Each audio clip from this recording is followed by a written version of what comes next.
Yo, whether you watching this from Facebook, Twitter, click the link in my Instagram, moviepilot.com, or YouTube itself. What up, world?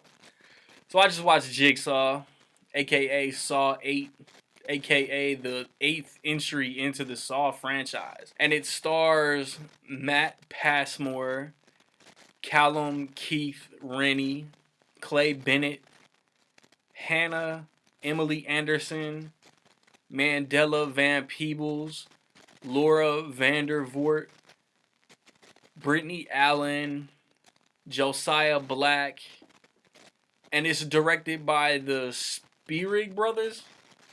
They directed Daybreakers, man. I can't think of anything else that they directed. If you want to get a shout out in my review of Thor Ragnarok next weekend, stay tuned to the end of the video to figure out how you can do that. You got this dude. He's on a rooftop. He says, "I gotta hit the button. I'm not gonna die." He hits the button, and then the game starts. It's 5 people in the game. Jigsaw. Everybody suspects Jigsaw has set up a new game, even though the dude's been dead for 10 years. So I guess that means like Saw 3 and 4, maybe 5 and 6, like all take place in 2007. Maybe even the final chapter. They all, but then continuity will let, like, cause that would make Saw 2 or 3 take place in 06. But then he died like 3. The whole continuity between the Saw franchise is that confusing. But you got these people, they got to go through different tests. You know, you make it to the end of the game, you might survive. You're not going to be in one piece, but your heart might still be beating. It's investigated by Callum Keith Rennie and Clay Bennett. They play the investigative cops. Every new dead body gets taken to coroners, Matt Passmore and Hannah Emily Anderson. Pieces get put together, and then, they try to figure out who it is that put the game together. This is your typical Saw sequel. If you're a fan of the franchise, I'm sure you'll love it, or like it. If you weren't a fan of this franchise 7 years ago when the final chapter came out, you're not gonna be a fan today. The death scenes are brutal. The kills are brutal. There's no like Saw 4 where Detective Rigg was playing the game, and then Saw 6 where the health insurance dude was playing the game.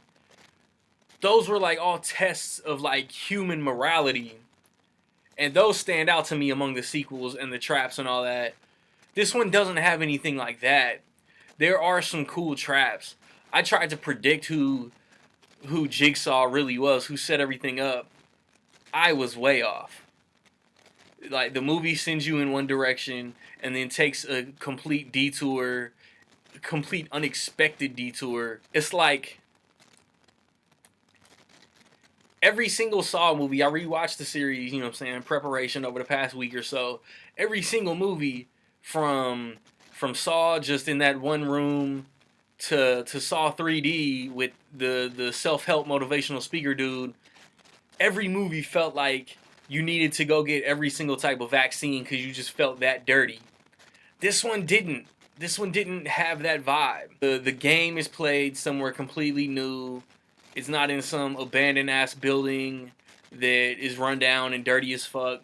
So I guess that could be a knock, because I like that about the series. That you just felt so fucking dirty just watching these movies.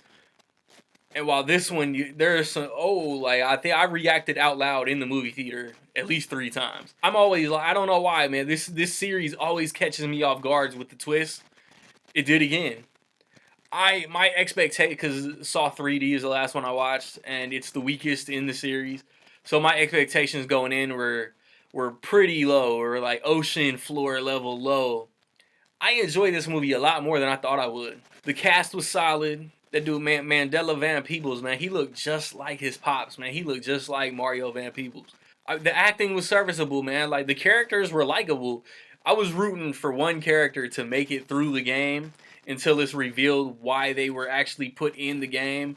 And like, oh no, no, fuck them, man, fuck them, they gotta go. But I mean, there's like nothing else really to say, man. Like the reveal, like you have to suspend disbelief to accept that everything plays out the way they say it does. And I mean, that's fine. I mean, it's whatever. Other than that, man, there's not really much to say. There's likable characters. I even rooted for the dickhead cop. And then there's decent traps. I thought like the opening trap I thought was like a straight knock, like a straight rip off of Saw 5. But it kind of is, kind of wasn't. Actually, no, it really wasn't if I actually think about what they had to do in Saw 5. Them motherfuckers was dumb in Saw 5. But yeah, like I said, like if you didn't like the series before, you won't now. If you're a fan of the Saw series, you should like this one.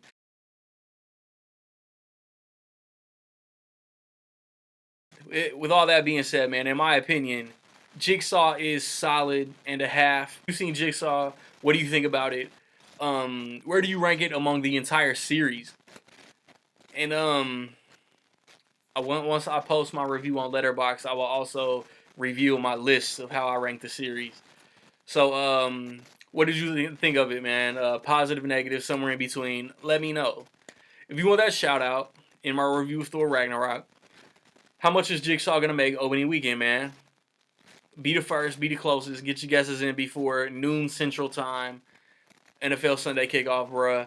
I've recently posted reviews of Thank You for Your Service, Only the Brave, Happy Death Day, The Foreigner, Blade Runner. Those are my October. Those are my October reviews. I got a movie talk coming on Tuesday. Like I said, next weekend I want to see Thor. I want to see Bad Moms Christmas. The weekend after that, Daddy's Home 2 comes out. So does Murder on Orient Express. Look out for all those, man. Like, subscribe, comments. Find me where you find me, man. Don't know where to find me. Watch these credits. Peace.